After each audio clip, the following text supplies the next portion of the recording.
लंबा ना इधर मत बुलाओ, उधर होते महिला लोग के उधर मतलब दूरी पर थोड़ा उधर लोग बुला रहा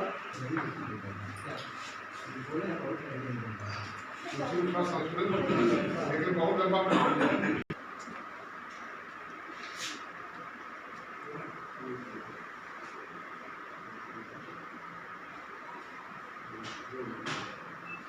किसान महासभा का राष्ट्रीय महासचिव हूँ।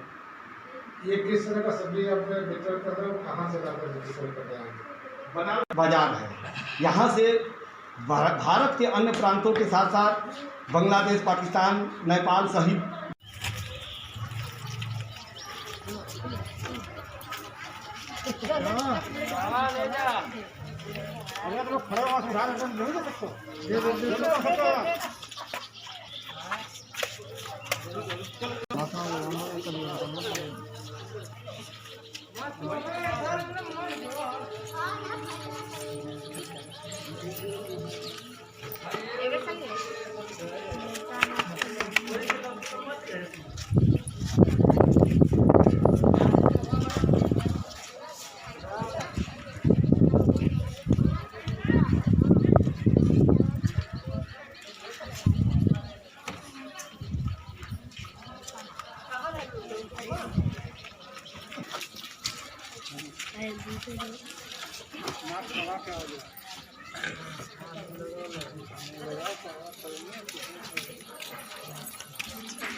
और बापू मम्मी कितना बड़ा लगी है।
नाम सुक्खा, पेशा अपराध की दुनिया का डॉन, 40 से ज्यादा गुनाहों का अपराधी।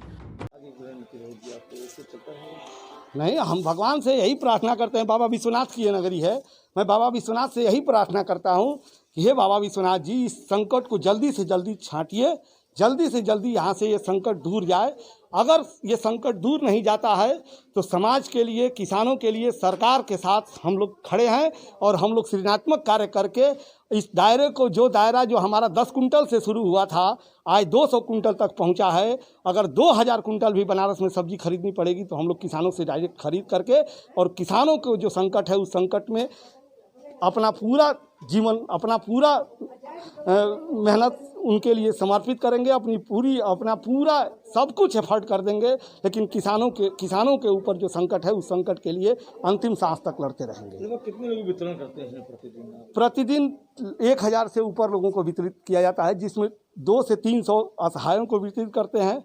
और शेष जो है वो हम लोगों का जो 5000 लोगों का ग्रुप बना हुआ है, 5000 लोग चूँकि प्रतिदिन तो नहीं सब्जी लेते हैं, लेकिन लगभग 500 और 1000 के आसपास वो लोग रहते हैं, उनको दिया जाता है। और उनसे वाजिब मूल्य लेकर के, चूँकि किसानों को भी मूल्य नहीं मिल रहा था और शहर में जो लोग उपभोग सब्जी का करने वाले थे, इनको भी दुगुने मूल्य पर मिलता था। तो हम लोग दोहरा लाभ देने का कार्य कर रहे हैं। एक तो किसानों की सब्जी खरीद करके जो धरती का साक्षात भगवान है उसको हम सहारा नहीं दे रहे हैं, ये हम अब सहारा नहीं मान सकते हैं।